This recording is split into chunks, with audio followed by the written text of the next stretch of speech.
I'm Alice, 22 female. I live in a small apartment that's just big enough for me and my collection of city maps. By day, I'm a junior urban planner, a job that most people, especially my family, don't really understand. They think I just color in maps, but I'm actually designing the bones of future communities. It's a quiet job, which suits me because for most of my life, I've been the quiet one in a very loud family. This is the story of how the quietest person in the room used her voice, not by shouting, but by executing a plan that was years in the making. A plan that began the moment my own mother tried to tear down my greatest achievement in front of everyone I knew. Before this story unfolds, I'd love to connect with you. Please let me know in the comments where you're watching from and what time it is in your corner of the world. It's amazing to see how far these stories can travel. The air on my graduation day was thick with the scent of freshly cut grass and the cheap polyester of our gowns. It was one of those perfect late spring days, the kind that feels full of promise. The sky was a brilliant, cloudless blue, a stark contrast to the storm brewing inside me. I sat in a sea of black caps and gowns, my heart thumping a nervous rhythm against my ribs. I had done it. 4 years of sleepless nights fueled by coffee and sheer determination had led to this moment. I was graduating with honors, a master's degree in urban planning clutched in my hand like a shield. My family was in the stands. My mother, Carol, was probably checking her watch. My father, Robert, was likely calculating the cost of the celebratory dinner, and my older brother, Derek, was undoubtedly scrolling through medical journals on his phone, bored out of his mind. They were here out of obligation, a fact as clear as the blue sky above. Their pride was a finite resource, and it had been entirely allocated to Derek, the brilliant surgical resident, the golden son. When my name was called, I walked across the stage, my steps feeling both heavy and light. I shook the dean's hand, accepted the rolled-up diploma, and smiled for the camera. For a fleeting second, I felt a surge of genuine joy. This was for me. I had earned this. I walked down the steps, my eyes scanning the crowd for my grandmother, Margaret. She was the only one whose opinion truly mattered. I saw her in the third row, her smile bright and genuine, and she gave me a small, discreet wave. That was enough. After the ceremony, we gathered on the lawn. The air was buzzing with the chatter of excited families, the click of cameras, and the rustle of programs. My family found me, their congratulations feeling rehearsed and hollow. My dad gave me a stiff, one-armed hug. "Good job, kiddo," he said, his eyes already drifting towards the parking lot. Derek clapped me on the shoulder. "Congrats, sis, now the real work begins, right?" He said it with a smirk, the unspoken addendum being, "But your work will never be as important as mine." Then came my mother. She pulled me into an embrace that felt more like a cage. Her perfume was overwhelming. She pulled back, her eyes scanning my face, her smile tight and polished, the same one she used on difficult clients at her insurance firm. "Well, you finished," she said, her tone flat. And then, as a few of my friends and their parents moved closer to offer their own congratulations, she leaned in. Her voice was a stage whisper, perfectly calibrated to be heard by everyone in our immediate vicinity. "Don't get too proud," she breathed, her words like ice chips against my skin. "Your brother will actually make something of his life, unlike you." The laughter that followed was the worst part. It wasn't just my mother's condescending chuckle. It was my father's nervous titter and Derek's outright, booming laugh. My friends froze, their smiles faltering. Their parents looked down at their shoes, suddenly fascinated by the grass. The world seemed to shrink until all that existed was that circle of humiliation. The diploma in my hand felt like a worthless piece of paper. The pride I had felt just moments before evaporated, replaced by a familiar, burning shame. I didn't cry, I didn't shout. I just stood there, my face a carefully constructed mask of neutrality. I had spent a lifetime learning how to absorb their casual cruelty without showing a reaction. Reacting only ever made it worse. It gave them the satisfaction of knowing they'd gotten to me. So I just nodded, a slight, almost imperceptible movement. "Thanks for coming," I said, my voice even. My grandmother Margaret pushed through the small crowd. She wrapped her arm around my shoulders, her presence a warm, solid shield.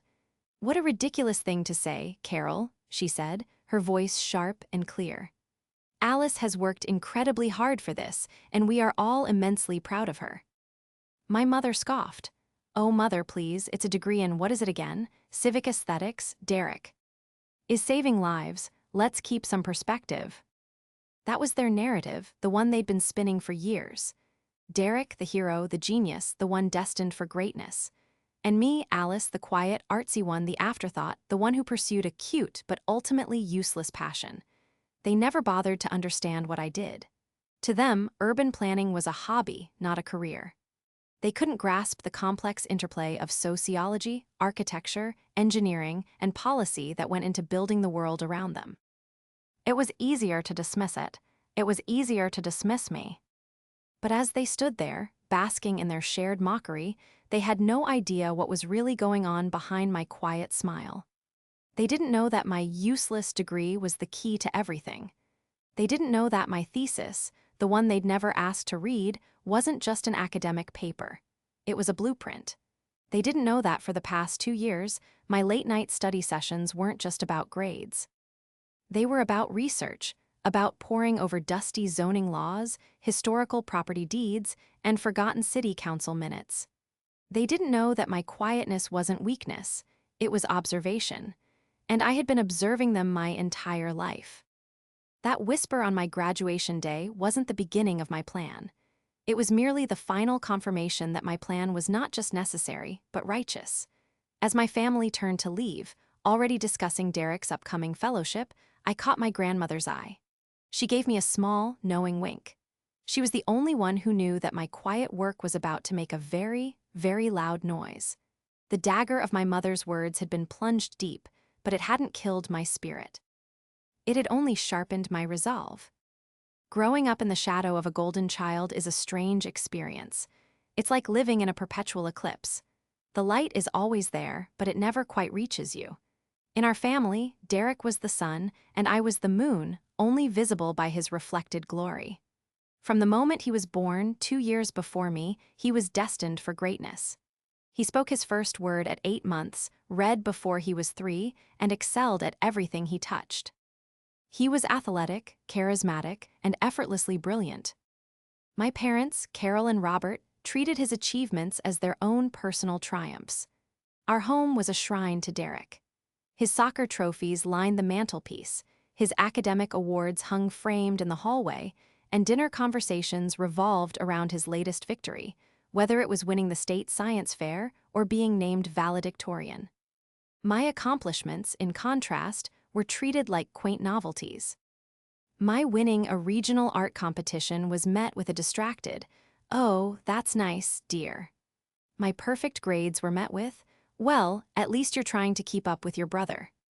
The financial support was just as lopsided. When Derek wanted to attend a prestigious summer camp for aspiring doctors, my parents liquidated a small investment without a second thought.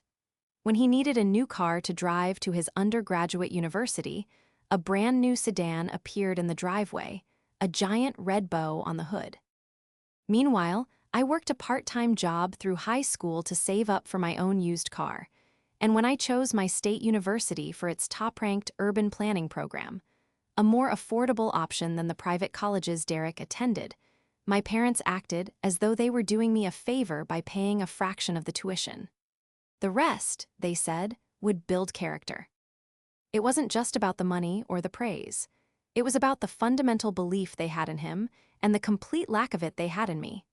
My father, a man who worshipped financial stability, saw Derek's path to medicine as a guaranteed return on investment.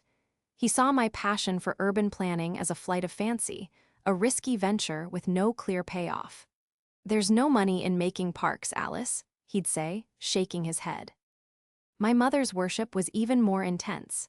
She saw Derek as an extension of herself, his future success a reflection of her own superior parenting. She was the doctor's mother. She wore the title like a badge of honor. Long before he even had his MD, she would drop it into conversation with anyone who would listen. The cashier at the grocery store, the other parents at school functions, her clients at the insurance agency. "My son Derek, he's at Johns Hopkins," she'd say, her voice dripping with pride. "He's going to be a surgeon." My career choice was a source of constant, low-grade embarrassment for her. When people asked what I was studying, she would sigh dramatically and say, "Oh, Alice is very creative. She's into architecture and city design. It's a very niche field." The unspoken message was clear. It's not medicine. It's not important. The dynamic only worsened as we got older. Derek leaned into his role as the family hero. He became arrogant, dismissive, and accustomed to getting his way. He would often borrow money from me, knowing I was too timid to refuse, and then conveniently forget to pay it back. He'd talk down to me, explaining complex concepts as if I were a child, conveniently forgetting I had a 4 GPA in a demanding field. "It's okay, Alice, you wouldn't get it. It's medical science," he'd say with a patronizing pat on my head. The worst part was their blindness to his flaws. When Derek was caught cheating on an exam in his first year of undergrad, my parents hired a lawyer and argued that the pressure on a gifted student was too immense. The charge was dropped. When he got into a minor car accident that was his fault, my father called a friend and made the problem disappear. But when I got a C+ on a single calculus midterm in my freshman year, my mother called me frantic. "What is wrong with you?" She'd shrieked, "Are you even trying? Derek never got a C in his life." I spent years trying to win their approval. I worked harder, got better grades, won scholarships they never knew about. But nothing worked. My success was always measured against Derek's, and in their eyes, his path was inherently more valuable. My desire to design sustainable, equitable communities was nothing compared to his ability to perform a complex surgery. The slow, methodical work of improving the lives of thousands of people through better infrastructure was invisible next to the dramatic, life-or-death theater of the operating room. My grandmother, Margaret, was my only refuge. She was a librarian and local historian, a woman who understood the value of quiet, meticulous work. She saw the passion in my eyes when I talked about historic preservation or public transportation systems. "Don't you ever let them make you feel small, Alice," she would tell me over tea in her cozy, book-filled house. "Building a better world is just as noble as healing a single body, perhaps even more so." It was her validation that kept me going. She was the one who encouraged me to pursue my master's degree. She was the one who listened for hours as I explained my thesis research. And she was the one who, a few years ago, had inadvertently set me on the path to my ultimate revenge. She never knew it, of course. She was too good a person to ever endorse what I was planning. But her stories about our town's history, her knowledge of old families and forgotten properties, had planted a seed. That seed had been watered by every condescending comment, every dismissive wave, and every dollar they poured into Derek's future while ignoring mine. And on my graduation day, my mother's cruel whisper was the final ray of sunlight that made it bloom. My plan began, as many great plans do, in a dusty attic. It was the summer after my first year of grad school, and I was home for a few weeks. My grandmother, Margaret, had asked for help sorting through some of her late husband's things. My grandfather had been a quiet, methodical man, a lawyer who specialized in estate planning. The attic was his archive, a meticulously organized labyrinth of boxes filled with legal documents, personal correspondence, and the accumulated history of our family. My parents saw it as a chore. "Just throw most of it out, Mom," my mother had said, waving a dismissive hand. "Nobody needs all that old junk." But my grandmother and I saw it as a treasure trove.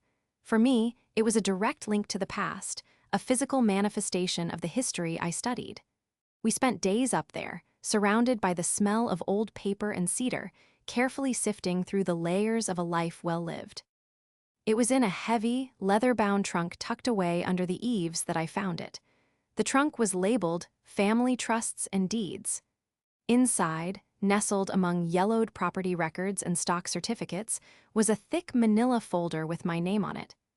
Alice M. Walker, Educational Trust. My heart skipped a beat. I had never heard of any trust. My parents had always made it clear that my education was my own responsibility, save for the meager contributions they made to my state school tuition. I carefully opened the folder. Inside was a legal document, drafted and signed by my grandfather nearly 2 decades ago. It established an irrevocable trust in my name to be used for my post-secondary education and to provide a small nest egg upon my 25th birthday. The details were staggering. My grandfather, a shrewd investor, had seeded the trust with what was, at the time, a modest sum. But over 2 decades, through careful management and compound interest, it had grown into a substantial amount. I scanned the figures on the most recent statement, which was several years old. Even then, the balance was well into the 6 figures. It was more than enough to have paid for my entire undergraduate and graduate education at any university I chose, with plenty left over. My hands trembled as I read further. The trustees were listed clearly: my parents, Carol and Robert W. Alker. They had been given full control of the fund, with the strict legal obligation to use it for my educational benefit and to turn the remainder over to me when I turned 25. They had been receiving quarterly statements for years. They knew about the money. They had known all along. The air in the attic suddenly felt thin and suffocating. Every memory of begging for textbook money, of working double shifts at the campus coffee shop to make rent, of the shame I felt when they complained about the burden of my state school tuition, it all came rushing back, colored by this sickening new reality. They hadn't been unable to help me. They had actively chosen not to. I sat on the dusty floorboards, the documents spread out before me, and I felt a cold, hard knot of anger form in my stomach. Why? The question echoed in the silent attic. Why would they hide this from me? Why would they watch me struggle, all while sitting on a fund specifically designed to prevent that struggle? The answer was as obvious as it was ugly: Derek. They had poured every available resource into my brother's education, into his future. His pre-med track at a private university and his subsequent medical school tuition were astronomically expensive. I realized with dawning horror that they likely hadn't just withheld my trust fund, they had probably used it. The document was clear: the funds were for my education only. Using them for any other purpose, especially to fund my brother's education, was not just immoral, it was illegal. It was a breach of their fiduciary duty as trustees. I quickly and quietly packed the entire folder into my backpack, my mind racing. I told my grandmother I had a headache and needed some fresh air. She just nodded, her eyes full of sympathy, assuming I was simply overwhelmed by the emotional task of sorting through her husband's belongings. Back in my childhood bedroom, I locked the door and spread the documents out on my bed. I needed proof. I needed to know for sure. The folder contained old statements, but nothing recent. My parents were the trustees, the new statements would be sent to them. Getting my hands on those would be nearly impossible, but my grandfather was a meticulous man. He had kept copies of everything. If there was a paper trail, it had to be somewhere. I thought about my father's home office. He was a creature of habit, an accountant who lived by the file cabinet. Everything was labeled, categorized, and locked, but I knew where he kept the key, in the small, carved wooden box on his desk that he thought no one knew about. That night, I waited until the house was dark and silent. My heart pounded as I crept down the hallway to his office. The floorboards creaked under my feet, each sound amplified in the stillness. I found the key, my fingers fumbling with the lock on the large metal cabinet. It swung open with a soft click. The drawers were labeled with a precision that was almost comical: taxes, mortgage, insurance, investments. And there, in the back of the investments drawer, was a file labeled Family Trusts. My breath hitched. I pulled it out, my hands shaking so badly I could barely read the labels. There was a thin file for Derek containing details of a small fund my grandfather had also set up for him. And then there was mine. It was thick, stuffed with years of statements. I opened it to the most recent one. The balance was shockingly low, a tiny fraction of what it should have been. And stapled to the back were withdrawal slips and transfer receipts. Large, round sums moved from my trust account to another account, one whose number I recognized instantly from the paperwork for Derek's medical school tuition. There it was, in black and white, irrefutable proof. They hadn't just let me struggle. They had stolen from me. They had stolen my grandfather's legacy, my security, and my education, and they had handed it all to my brother. The dagger my mother had wielded on graduation day suddenly felt so much sharper. It wasn't just an insult, it was a distraction, a piece of theater to reinforce the narrative that I was worth less, all while they were actively robbing me to fund the life of the son they deemed worthy. The anger in my stomach was no longer a knot, it was a raging fire. And I knew, in that moment, that I wouldn't just expose them. I would make them pay for every cent and for every lie. The discovery in my father's file cabinet changed everything. The raw, emotional anger began to cool, replaced by a cold, calculated fury. I knew that a direct confrontation would be useless. They would lie. They would gaslight me, call me ungrateful, and twist the narrative until I looked like the villain for even daring to question them. My father, the bank manager, and my mother, the insurance executive, were masters of fine print and manipulation. To beat them, I couldn't rely on emotion. I needed evidence, I needed a strategy, I needed a fortress of facts impenetrable, that even their lies would shatter against it. My first move was to secure the evidence. I spent the next 2 hours in my father's office, using my phone to take crystal-clear pictures of every single page in that file. Every bank statement showing the original balance, every withdrawal slip, every transfer receipt with the corresponding deposit into Derek's tuition account. I photographed the original trust document my grandfather had drafted, paying special attention to the clauses outlining the specific, unbendable terms, that the money was for my education and well-being alone. I then carefully placed the file back exactly where I found it, locked the cabinet, and returned the key to its box. They would never know I had been there. Back in my own apartment, away from the suffocating atmosphere of my family home, I began to build my case. My degree in urban planning had given me a unique skill set that they had always underestimated.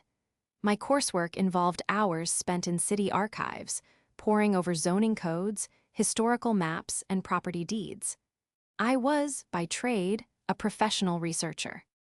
I knew how to read between the lines, how to follow a paper trail, and how to connect disparate pieces of information to reveal a larger picture. I was about to apply those skills to my own family's history of deceit. My grandmother, Margaret, became my unwitting and most valuable resource. I didn't tell her what I had found. I couldn't bear to break her heart with the truth of what her own daughter and son-in-law had done. Instead, I framed my inquiries as part of a personal project, a desire to understand our family's history and my grandfather's legacy. She was thrilled. "I'm so glad you're taking an interest, Alice," she said, her eyes lighting up. "Your grandfather was such a brilliant man. He always believed in being prepared." I started with my grandfather's professional life. Margaret told me about his old law firm and the partner he had worked with for over 30 years, a man named Howard Vance. A quick search revealed that Mr. Vance was still practicing, though he was semi-retired. He would know the intricacies of my grandfather's legal mind better than anyone. He would be my first stop. But I couldn't go in empty-handed. I spent the next few weeks meticulously organizing the evidence I had. I created a timeline, cross-referencing the dates of the illegal transfers from my trust with the payment deadlines for Derek's medical school. The correlation was perfect, a damning one-to-one match. They hadn't even been clever about hiding it, likely assuming that the quiet, non-confrontational daughter would never find out. My research also branched out in another direction, sparked by a comment my grandmother made. We were looking at old family photos when she pointed to a faded picture of a large, beautiful but dilapidated building. "That was the old mercantile building downtown," she said wistfully. "Your great-grandfather owned it. He lost it during the Depression. A real shame. It's been sitting empty for decades." Something clicked in my mind. The mercantile building, I knew it well from my studies. It was a historic, architecturally significant structure in the heart of our city's struggling downtown district. A district that was, according to my own professional analysis, on the verge of a major revitalization. I had even used it as a case study in one of my papers. I went to the county records office, my natural habitat. I pulled the deeds for the property. As my grandmother had said, our family had lost it in the 1930s. It had been bought by a holding company and then had changed hands several times over the decades, eventually falling into the possession of a faceless LLC based out of state. It was currently zoned for commercial use, but had been flagged for numerous code violations. To any normal person, it was a worthless relic. But to an urban planner, it was a diamond in the rough. I knew something my family didn't. A new city master plan was in its final draft stages, and a proposal I myself had worked on as an intern was included. It recommended rezoning that exact downtown block for mixed-use residential and commercial development, offering massive tax incentives for developers willing to preserve the historical facade of buildings like the old Mercantile. If the rezoning passed, the value of that property would not just increase, it would skyrocket. My mother, the real estate agent in her past life and now a money-obsessed executive, and my father, the cautious bank manager, would see the building for what it was now, a liability. They would never see its potential. Derek, lost in his world of medical science, wouldn't even know it existed. This discovery opened up a new front in my war. My revenge could be more than just reclaiming the money they stole. It could be about demonstrating the value of the very knowledge they had mocked. My useless degree, my cute passion for city maps and zoning laws, was about to become the instrument of their downfall and my liberation. The final piece of my investigation involved consulting with Howard Vance, my grandfather's old law partner. I scheduled a meeting, telling him I was the executor of a small part of my grandmother's estate and had some questions about my grandfather's work. He was a kind, elderly man with sharp eyes. I laid out a hypothetical scenario, carefully describing a situation where trustees of an educational fund might misappropriate funds for another beneficiary. He listened patiently, his fingers steepled. When I finished, he looked at me over the rim of his glasses. "That's not a hypothetical, is it, young lady?" My resolve hardened. "No, sir, it's not." I showed him the copies of the documents. He studied them for a long time, his expression growing grim. "This is a flagrant breach of fiduciary duty," he said finally, his voice low and firm. "This is theft, plain and simple. Your grandfather would be horrified." He explained the legal ramifications, the penalties, and the clear path I had to reclaiming not just the principal amount, but all the interest it would have accrued. "You have an ironclad case, Alice," he told me. "The question is, what do you want to do with it?" I left his office with a clear head and a stone-cold sense of purpose. I knew exactly what I wanted to do. I didn't just want my money back. I wanted to build my own future on the ashes of their lies, and I had just found the perfect plot of land on which to build it. With Howard Vance's legal validation and a mountain of evidence, my path forward was clear. But I had no intention of simply suing my parents. A lawsuit would be messy, public, and would ultimately still trap me in their orbit of drama and recrimination. My goal wasn't just to get my money back. It was to achieve complete and total independence, to sever the toxic ties so cleanly they would have no ground left to stand on. My revenge needed to be as quiet and meticulous as the years of study they had so casually dismissed. It had to be a demonstration, not a confrontation. My blueprint had two phases. Phase 1, reclaim my stolen inheritance. Phase 2, use that capital, combined with my specialized knowledge, to secure a future so successful it would make their heads spin. For Phase 1, I followed Howard's advice precisely. Instead of filing a lawsuit, we would draft a legal demand letter. It would be a formal, non-negotiable document delivered by a process server outlining their breach of trust in excruciating detail. It would include copies of the damning evidence, the trust document, the bank statements, the transfer slips. The letter would demand the immediate repayment of the full amount stolen, plus calculated compound interest for the entire period, which Howard's paralegal calculated to be a figure far larger than the original sum. It also stipulated that they had 30 days to comply. If they failed, a lawsuit would be filed, and the documents would be sent not only to the court, but also to the State Bar Association, implicating my late grandfather's name, which they wouldn't want, and the ethics boards governing both the banking and insurance industries. For my father, the bank manager, and my mother, the insurance executive, a formal ethics investigation would be a career-ending catastrophe. It was a checkmate. While Howard drafted the letter, I focused on Phase 2, the old mercantile building. My plan was audacious. I wanted to buy it. The out-of-state LLC that owned it was clearly a passive holder, likely unaware of the upcoming zoning changes. They would see a lowball offer for a derelict property as found money. But to buy it, I needed capital, and I needed it before the rezoning plan became public knowledge, which was scheduled to happen in about 2 months. The 30-day deadline for my parents' repayment was crucial. I spent every spare moment developing a comprehensive prospectus for the building. This was my thesis in action. I created architectural renderings for a mixed-use development, retail and a cafe on the ground floor, with modern loft-style apartments on the upper floors. I ran financial models, projecting construction costs, tax credit benefits from the historic preservation clause, and potential rental income. I built a business plan that was not just optimistic, but rigorously researched and conservative in its estimates. My useless degree was allowing me to see a future that no one else could. The biggest hurdle was my grandmother, Margaret. I knew she had her own savings and a deep sentimental attachment to the building her father had once owned. I needed her support, not just financially for a potential bridge loan if my parents delayed, but morally. But I still couldn't tell her the full truth about my parents. I approached her one afternoon with my binder full of plans. "Grandma," I began nervously, "I want to show you somet." It's a project I'm working on." I walked her through the entire plan, my voice filled with the genuine passion I had for the project.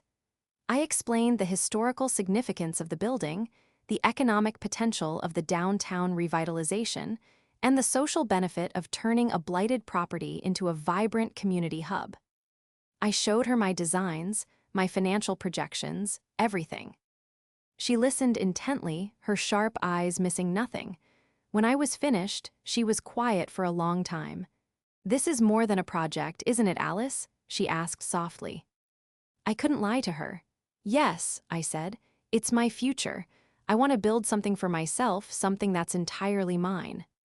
"Your great-grandfather would have loved this," she said, her voice thick with emotion. "He always dreamed of that building being the heart of the town." Then she looked at me directly. "You'll need money to do this, a lot of it. How are you going to manage that?" This was the moment of truth. "I have a source of funding I'm securing," I said carefully. "A trust my grandfather left for me. There have been some complications with its management, but I'm resolving them." Margaret's gaze was knowing. She had lived with her daughter her entire life. She knew Carol's character, her ambition, her casual cruelty. She knew Robert's spinelessness. She didn't press for details. She simply reached out and placed her hand on mine. "Your grandfather always said the best investments were in people, and he always believed in you." She stood up and walked over to her old roll-top desk. "If you need help with a down payment before your other funds are available, you let me know." Her trust in me was the fuel I needed. The 30-day countdown began the day the process server delivered the demand letters, one to my father at his bank and one to my mother at her corporate office. The delivery was timed for maximum impact, midday in front of their colleagues. I could only imagine the quiet, professional setting being interrupted by a man handing my father an envelope and saying, "Robert Walker, you've been served," or the ripple of gossip that would spread through my mother's office. The silence that followed was deafening. For 2 weeks, I heard nothing. No angry phone calls, no tearful denials, no desperate texts. Nothing. It was a war of nerves. They were likely scrambling, consulting their own lawyers, looking for a way out. But there was no way out. The evidence was absolute. Their careers were on the line. Then, on the 21st day, I received a notification from my bank. A massive wire transfer had been deposited into my account. It was the full amount, down to the last cent of calculated interest. It was more money than I had ever seen in my life. There was no note, no apology, no explanation, just the money. Cold, hard, and silent, just like them. I had won. I had reclaimed what was mine. But this was only the end of the beginning. Now, with the capital secured, it was time to build. It was time to show them what a useless degree could really do. With the money in my account, I moved swiftly. The first thing I did was transfer a significant portion into a new account at a different bank, one with no connection to my father. The second was to call my real estate lawyer and instruct him to make an offer on the mercantile building. We came in with a low but fair cash offer, citing the extensive repair costs and code violations. As predicted, the out-of-state LLC, seeing only a crumbling liability, accepted within 48 hours. The building that had been a dream in a binder was now mine. My name was on the deed. For about a month, I let the silence from my parents fester. I knew they were stewing, caught between their fury at being caught and the humiliation of having to pay. They didn't know what I knew or what I planned to do next.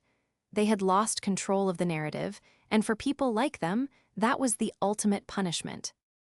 The summons came, as I knew it would, in the form of a text message from my mother.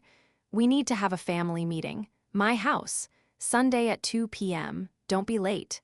It wasn't a request, it was a command. The tone was imperious, as if she still held all the power. I simply replied, "Okay." I spent the days leading up to the meeting preparing not just my talking points, but my mindset. This wasn't going to be a shouting match. It wasn't about vengeance or making them feel bad. It was about a final, clean amputation. It was about presenting them with a new reality they could not argue with, a reality I had built while they were busy underestimating me. I chose my outfit carefully. A simple, well-tailored blazer, dark trousers, and professional, low heels. It was my work attire, the uniform of a competent, serious urban planner. I wanted to look like a stranger in their home, not the daughter they thought they knew. When I arrived, the atmosphere was thick with tension. My parents and Derek were seated in the living room, arranged like a tribunal. My mother was ramrod straight on the sofa, my father beside her looking pale and shrunken, and Derek was in an armchair, feigning disinterest by scrolling on his phone, a smirk playing on his lips. "Alice," my mother began, dispensing with any pleasantries, "we need to talk about this ridiculous stunt you pulled." I remained standing. "What stunt would that be?" I asked, my voice calm and even. "Don't play dumb," Derek cut in, not looking up from his phone.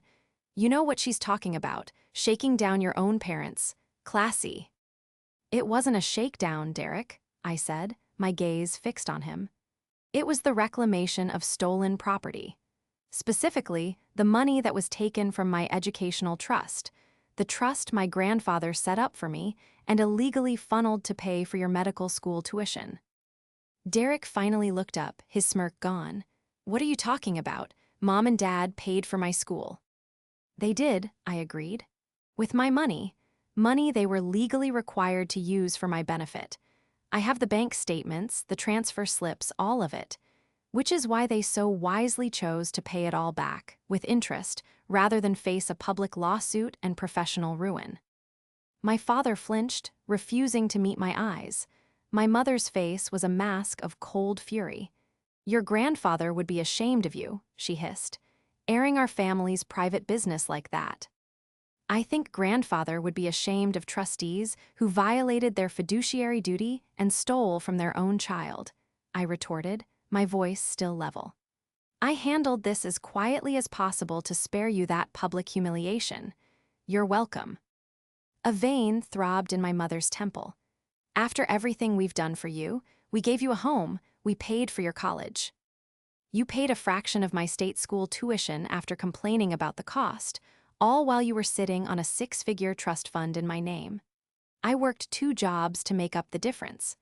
I lived on ramen noodles while you were paying for Derek's brand new car. So let's not pretend you're martyrs. You made a calculated decision that his future was a better investment than mine. You were wrong." That was the line that finally broke through her composure. "Wrong?" she shrieked. "He's a surgeon, he saves lives. What do? You draw pictures of buildings." I let her insult hang in the air for a moment before I reached into my briefcase and pulled out a folder. I laid it on the coffee table. Inside was the cover page of my new development project. On it was a glossy architectural rendering of the revitalized mercantile building, with its name displayed prominently across the top. The Margaret Walker Building. This, I said, my voice resonating with a quiet power I had never used before, is what I do. I just purchased the old mercantile building downtown. My useless knowledge of zoning laws and city planning allowed me to see an opportunity that you, with all your business acumen, were completely blind to. The city council approved the downtown rezoning plan last week. The value of that property has already tripled. I've secured a loan for the renovation based on my business plan. A plan which has been praised by the bank as one of the most thorough and well-researched they've seen from a new developer. I let them absorb this, their faces a mixture of shock and disbelief. I am naming the building after the one person in this family who ever believed in me, I continued, looking from my mother to my father to my brother. And the trust money you stole and were forced to repay is now the seed capital for my own company. Your better investment is now funding my entire future. The very future you tried to kneecap. Silence. My father looked like he was going to be sick. Derek was staring at the rendering, his mouth slightly agape, the arrogance finally wiped from his face. My mother was speechless, her mind clearly racing, trying to find an angle, a way to spin this, but there was none. I placed a single key on top of the folder. This is the key to my new apartment in a building downtown, closer to my project. I've already moved out. I am here today to say goodbye. Not in a dramatic, I hate you way, but in a simple, factual way. You are no longer my trustees. You are no longer my financial support. And as such, you no longer have any say in my life. We are done. I turned to leave. My father finally found his voice, a weak, pleading whisper. Alice, wait. I paused at the door, but didn't turn around. We're your family, he said. I finally turned to face them, all three of them for the last time. A family supports each other. A family believes in each other. You are not my family. You are my first lesson in business. You taught me to always read the fine print. So, thank you for the education. And with that, I walked out the door, leaving them in the silent, suffocating living room with the ruins of their own making. I didn't feel angry or sad. I felt light. The weight I had been carrying my entire life was finally gone. The eclipse was over, and I was walking out into the sun. The months that followed were a blur of organized chaos, but it was a chaos of my own creation, and it was exhilarating. Leaving my family's house was like stepping out of a pressurized cabin into the open air. I could finally breathe. The constant, low-level anxiety that had been my lifelong companion simply vanished. It was replaced by purpose. The Margaret Walker Building became my entire world. I was on site from dawn until dusk, working with architects, contractors, and historical preservation consultants. Every decision, from the restoration of the original brickwork to the layout of the apartments, was mine. My cute hobby of studying old maps and building codes became the bedrock of the project. I navigated the city's permitting process with an ease that impressed the seasoned professionals I worked with because I knew the system inside and out. I hadn't just studied it, I had lived it. My grandmother, Margaret, was my most frequent visitor. She would bring me a thermos of tea and we would sit on overturned buckets, watching the building slowly come back to life. She never spoke about the family meeting, and I never brought it up. We didn't need to. Her pride was evident in the way she looked at me, in the way her eyes would scan the rising framework of my future. The day we installed the large, bronze plaque dedicating the building to her, she cried silent, happy tears. That moment was worth more to me than any financial success. The project began to generate local buzz. A newspaper ran a feature story on the young visionary revitalizing the downtown core. They interviewed me, and I spoke passionately about equitable development, historic preservation, and community building. I talked about my education, my research, and my vision for the city. I never once mentioned my family. they were irrelevant to my story.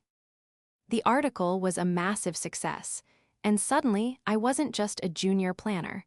I was a respected developer, a voice in the future of my own city. My family, predictably, could not stand my success. I heard through the grapevine of town gossip that my mother was telling people a completely fabricated story. In her version, she and my father had gifted me the seed money for the project as a graduation present, and she was the silent partner guiding my inexperienced hand. It was so transparently false that it was almost laughable. The people who mattered, the bankers, the city officials, the contractors, knew the truth. They had seen my business plan. They dealt with me every day. Her lies were the pathetic last gasps of a woman who had lost all control. Derek also tried to re-enter my life. He showed up at the construction site one afternoon, dressed in his surgical scrubs, as if to remind me of his own importance. He looked awkward and out of place among the dust and machinery. "Wow, Alice, this is bigger than I thought," he said, looking up at the building. "It is," I replied, not breaking my stride as I reviewed a blueprint with the site foreman. "Listen," he said, hurrying to keep up. "I've been thinking what Mom and Dad did. It wasn't right. I didn't know the whole story." "Okay," I said, my tone neutral. "So, I was thinking," he continued, "now that you're doing so well, maybe you could help me out. I'm looking to invest in a private practice, and the startup costs are huge." I stopped and finally looked at him. The sheer audacity of it was breathtaking. He wasn't apologizing, he was prospecting. He saw my success not as something I had earned, but as a new resource for him to exploit. "Let me get this straight," I said, my voice dangerously quiet. "The man whose education was paid for with my stolen inheritance is now asking me to invest in his next venture." He had the grace to look embarrassed. "Well, when you put it like that." "I have a counter-proposal," I said. "You can leave my property now and never ask me for anything again for the rest of our lives. That's the deal. Take it or leave it." He took it. He slunk away without another word, and I never heard from him again. The Margaret Walker Building opened a year and a half later to great fanfare. The ground floor retail spaces were fully leased, and there was a waiting list for the apartments. It was a resounding success, both financially and critically. It became the anchor of the downtown revitalization, just as I had planned. My company was no longer just a dream, it was a thriving business, and I was already scouting my next project. I don't hate my family, I simply don't think about them. They are footnotes in my story, the antagonists in my origin. Their cruelty was the catalyst, the pressure that turned me from a quiet girl into a woman who builds cities. My mother wanted me to remember my place, to not get too proud. But what she failed to understand is that my pride isn't rooted in arrogance, as hers is. It's rooted in competence. It's the quiet, solid pride that comes from taking a set of plans, a pile of rubble, and building something strong, beautiful, and lasting. I have my own foundation now, built not with their approval, but with my own two hands on my own terms. And from where I'm standing, the view is spectacular.